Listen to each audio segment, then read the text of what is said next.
Hey there YouTube, this is Brain Freeze Laser, and I'm here with a good friend of mine that you might know, Galactic God, or as I know him, Kenny. What actually I'm going to be doing here is I'm going to be interviewing him about particular aspects in Yu-Gi-Oh! And Konami, and what they can change, or what he likes about it. So, the first question I have for you is, what is your favorite pack, and why? I think my favorite pack is really Force of the Breaker. It came out when I was really starting to get back into Yu-Gi-Oh! After taking kind of a short break. Not really a break, but more like just not being so heavily into it. And it was the set that included the Crystal Beast archetype, which of course is my favorite deck to play.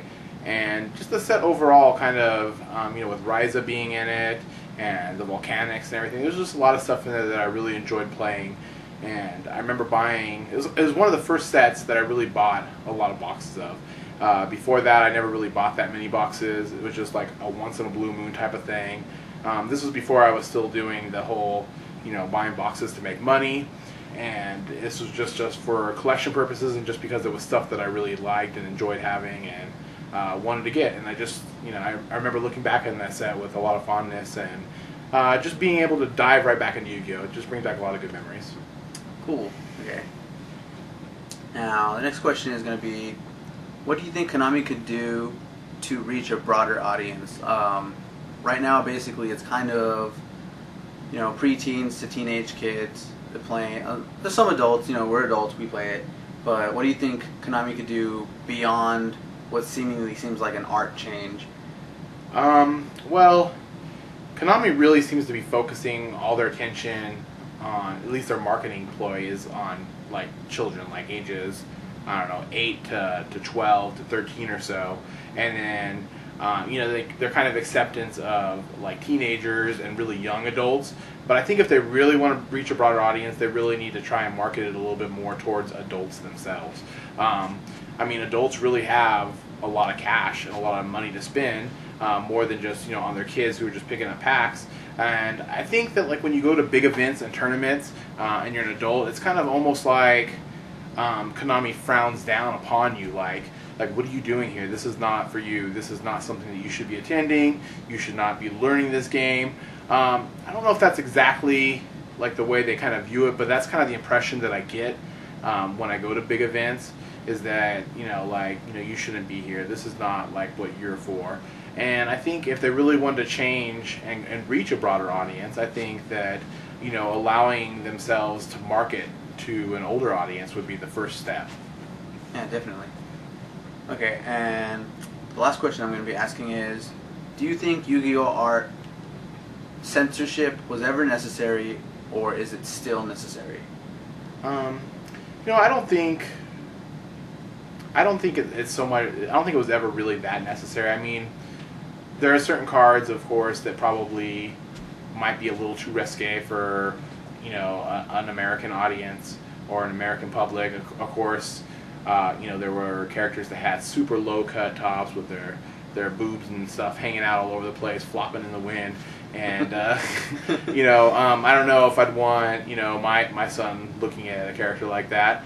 But at the same time, I mean, it's kind of the world we live in, and to pretend to censor it like it's not out there everywhere seems almost like a waste of time.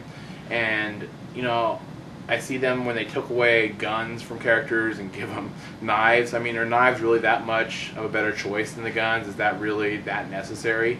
And I've seen them like take away horns, like from Dark Ruler Hadas, and give them bubbles or something, as if like the horns made him so much more evil than those big bubbles that they had to get rid of them. And some of it just seems super exaggerated, like too much.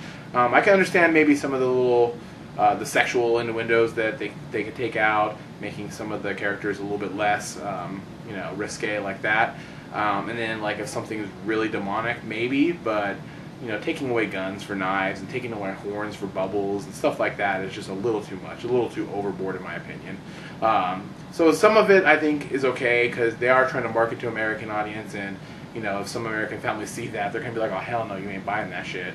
But if it's there's a line that you shouldn't really jump across, and Konami seems like they're like, is that the line? I must jump way the fuck over that and just let it be way over there, and it doesn't need to be that way. Yeah, certainly. Something I noticed that lately it seems like they're not really censoring cards with the new Prophecy monsters, the big one. Yeah, it's a little bit more Prophecy Destroyer. It's a little bit more. People are saying Magic the Gathering-esque, Yeah. where it's a little bit more serious looking. A lot of the Yu-Gi-Oh cards themselves are more anime-esque, and I guess that's true. They do seem a little bit more anime, and Prophecy Destroyer, I guess, does seem a little bit more Magic the Gathering-like. But I mean, I think it's fine for them to go ahead and develop a new kind of artwork style and a new kind of I don't know, trying to reach out, I guess, is good for them. I don't think keeping it always the same just is real stagnant. And Konami's proved that, you know, by changing things up, whether it be for artwork or even just the game in general, by introducing synchros and then exceeds, that you know, a revolution in game in any kind of way is always good. Yeah. So basically, to round that up, change is good. Change is usually good. We'll see if it sticks, though. All right, and essentially, the thing that I was really bothered about is all the guns get changed to lasers, and you know, when you have a game like Call of Duty that's rated M, and you get on the mic and there's 10-year-old kids on the mic, and you wonder how they got that game, and their parents obviously bought it for them.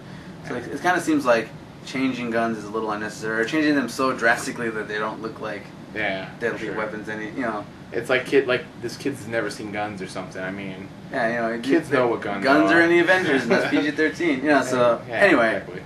All right, cool. Well, thanks for your time, and of course. All right, so you know, I'm gonna have a link to Galactic God's page in the description bar, and you know, but most of you probably know him already. And thanks for watching.